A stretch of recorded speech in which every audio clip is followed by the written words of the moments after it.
பாபநாசம் பகுதிகளில் எள் அறுவடை பணிகள் விறுவிறுப்பாக நடைபெற்று வரும் நிலையில் தமிழக அரசே நேரடியாக கொள்முதல் செய்ய விவசாயிகள் கோரிக்கை விடுத்துள்ளனர். தஞ்சை மாவட்டம் பாபநாசம் மற்றும் அதன் சுற்றுவட்டார பகுதிகளான கபிஸ்தலம், வாழ்க்கை, சத்தியமங்கலம், ஐயம்பேட்டை, அம்மாப்பேட்டை, மெலட்டூர், சாலியமங்கலம் ஆகிய பகுதிகளில் எள் அறுவடை பணிகள் தீவிரமாக நடைபெற்று வருகிறது.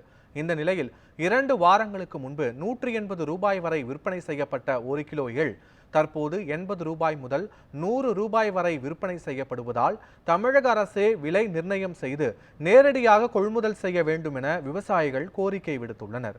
இதில் ஒரு 6 ஏக்கர் எள்ளு சாகுபடி செய்துள்ளேன்.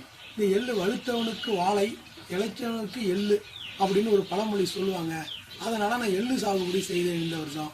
அதில் செஞ்சு பார்க்கும்போது மகசூல் நல்லா கிடைத்தது. எனக்கு ஒரு ஏக்கருக்கு 3 குவிண்டால் அளவுக்கு எள்ளு சாகுபடியில் எனக்கு கிடைத்தது. ஆனால் இதை நான் அறுவடை செய்யும்போது கூலி ஆட்களை வச்சு செய்யும்போது அதிக செலவு எனக்கு ஆகிறது. ஆனால் எள்ளு மார்க்கெட்டில் நான் விலைக்கு கொடுக்கும்போது வியாபாரிகள்கிட்ட தான் எள்ளை கொடுக்க வேண்டிய சூழ்நிலை ஏற்படுது. வியாபாரிகள் விலை குறைச்சி கேட்குறாங்க. அதனால் தமிழக அரசு எனக்கு முன்னுக்கு எங்களுக்கு எள்ளு விலையை நிர்ணயம் பண்ணி, எள்ளுக்குன்னு ஒரு ரேட்டு, இந்த கரும்புக்கு ரேட்டு நிர்ணயம் பண்ணியிருக்காங்க, நெல்லுக்கு ரேட்டு நிர்ணயம் பண்ணியிருக்காங்க. அதுமாதிரி குவிண்டாலுக்கு என்ன ரேட்டுன்னு தமிழக அரசு முன்னுக்கு எள்ளுக்கு ஒரு நிலைய நிர்ணயம் பண்ணி கொள்முதல் அவங்களே செய்தால் அதிக பரப்பளவில் எல்லா விவசாயிகளும் எள்ளு சாகுபடிக்கு திரும்புவாங்க.